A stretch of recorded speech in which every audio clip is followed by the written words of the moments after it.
Hey guys, we're here at the dojo with Senpai, and this is the last belt that I won. That's the last Grand Champion trophy. Been two this year.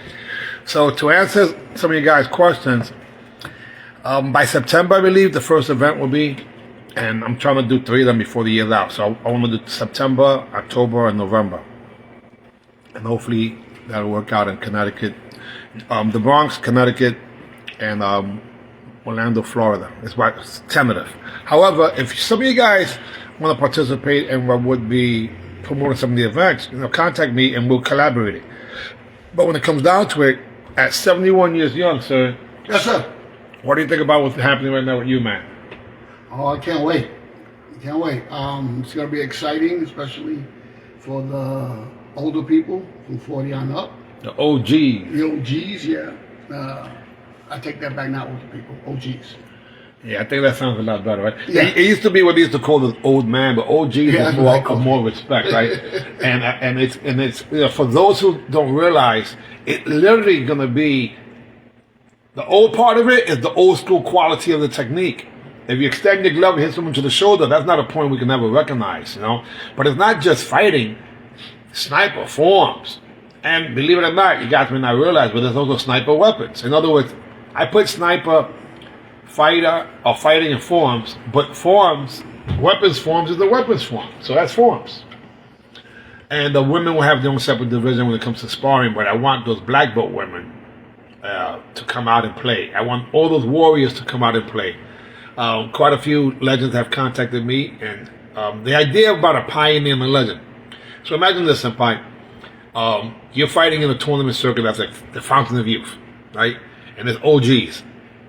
But you compete for let's say you compete for 5 years and you're winning.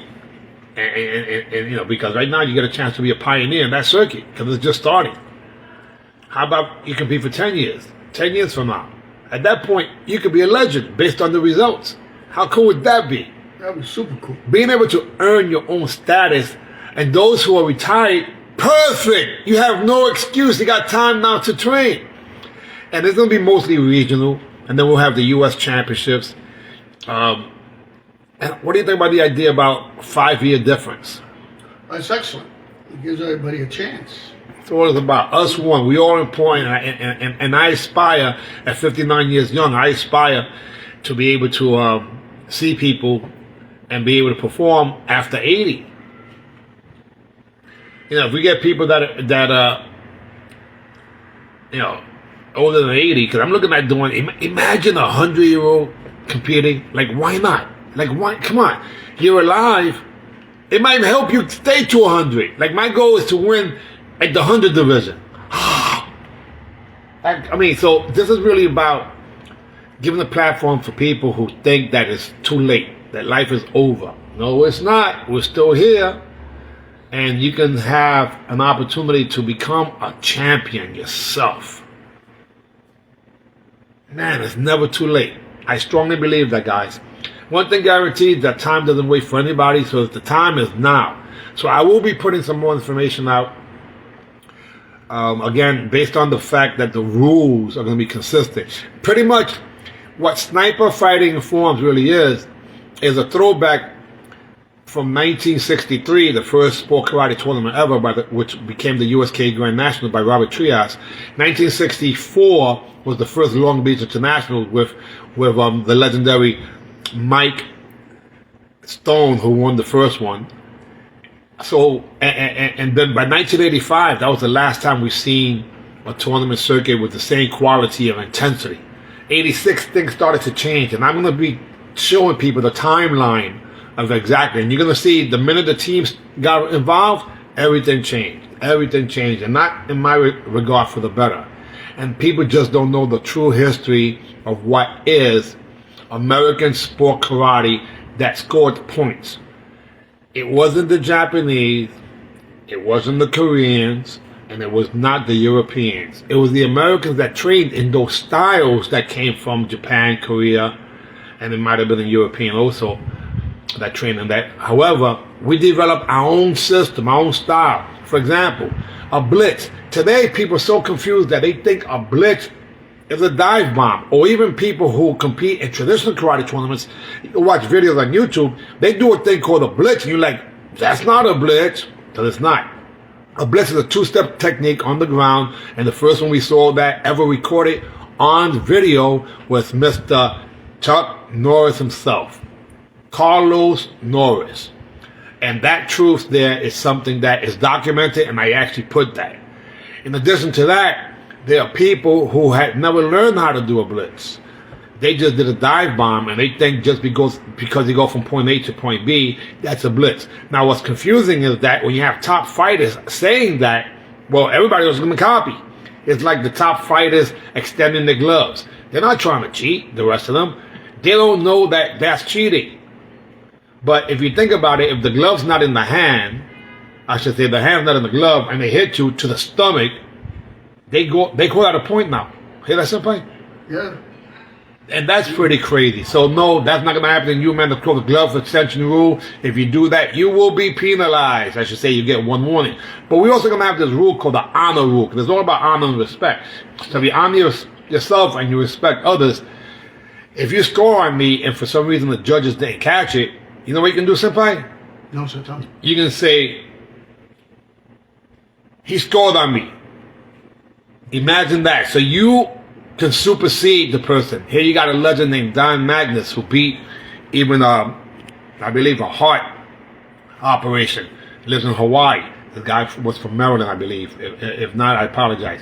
But for someone like him, maybe point karate is not what you want to do years after. But we're going to have continuous contact. You do not have to stop. For those who are kickboxing world champions that may not want to kickbox anymore, but why not continuous contact? So that is going to be one of the divisions. It's called non-stop.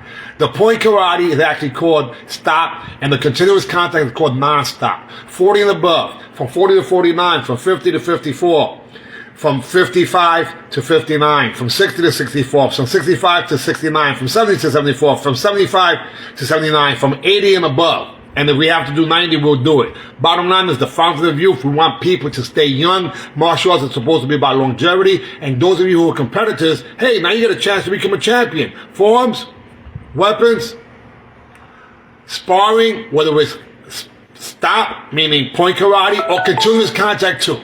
So former world champions or those who rather fight continuous, you get a chance to do it within 5 ages, I say 5 years of your age. So at 71, sir, you're one of the youngest people in the 70 to 74 division. How's that? Super good. Well, now, to get a tournament, the youngest division, I should say the older division, was 40 and above. That's a full range there. I mean, my son's 41. So even though I fought and beat people that were in their 30s, I don't think that it was fun for them losing to a so-called older guy. But at the same time, to me, I felt like a bully because the information, they just don't know the techniques. Yes, sir. You meant OG, not older guy. Well, OG, exactly right. But OG stands for older guys, and girls. OGs. Older guys and girls. Yeah. Got it? OG. Older guys and girls. Yeah, it is the street terminology that now we've used as a term instead of being an old person, you're an OG. Older guy, older girl. So OGs, pioneers and legends. Again, I'm very, very, very, very excited because I know that a lot of you guys are going to have a chance to start training. You're going to start hearing that music. It might just trigger off, which is what happened to me. I've lost a solid 10 pounds because of announcing just that I'm going to compete. Because if I'm going to compete, I want to win. And that's the challenge if you're an athlete and you don't have a reason to train. And I understand if you don't compete in those tournaments that hit, they extend the glove, hit someone to the shoulder, raise the hand. It's bad enough we're supposed to be point fighters. That's why I'm also doing the continuous contact division, or as we're going to consider it, non-stop. So under sniper fighting, what's a sniper? A sniper is a person part of special forces in the military, or military arts is martial arts. So a sniper is absolutely part of the military. So a sniper fighter was a person who was sharpshooter, point. They were precise, they were sharp and on point. Plus dangerous. And guys and girls back in the day, they would do one technique and take you out. So what I'm saying is that you're going to have a platform to be able to compete a few times a year and yes, get rated and get what I would consider a chance to break bread or have a friendly game of Kia with people that you looked up to. We're going to have the same 12 regions that Karate Illustrated had.